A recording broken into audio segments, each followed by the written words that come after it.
చంద్రబాబు నాయుడు గారు ఎప్పుడు అంటారు, ఒక నాయకుడు అతనికి ఏమొస్తుందని చూసుకోడు, ప్రజలకి రాష్ట్రానికి ఏమి మంచి జరుగుతుందనేదే అతని ఆలోచన.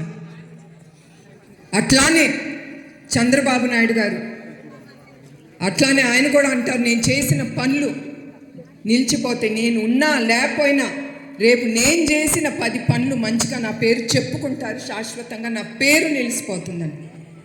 అది పోలవరం ఉంటుంది శాశ్వతంగా, అమరావతి ఉంటుంది శాశ్వతంగా, ఐఎస్బి ఉంటుంది, పట్టి సీమ ఉంటుంది, రాయలసీమకు నీరు తెచ్చింది ఉంటుంది, ఓఆర్ఆర్ ఉంటుంది, హైటెక్ సిటీ ఉంటుంది అని ఆయన ఎప్పుడూ అంటారు. ఇప్పుడు మీరే చూశారు, ఆ 53 రోజులు అరెస్ట్ చేసినప్పుడు ఒకప్పుడు చంద్రబాబు నాయుడు గారు ఆయన చేతిలో నిర్మించిన హైదరాబాద్ హైటెక్ సిటీ, అది అక్కడ ప్రజలు మర్చిపోలేదు. వాళ్ళందరూ కలిసి ముందుకొచ్చారు, పోరాడారు ఆయన కోసం. అక్కడి నుంచి మన ఆంధ్రప్రదేశ్ కూడా వాళ్ళు ముందుకొచ్చారు. ఎందుకంటే వాళ్ళు మర్చిపోలేదు.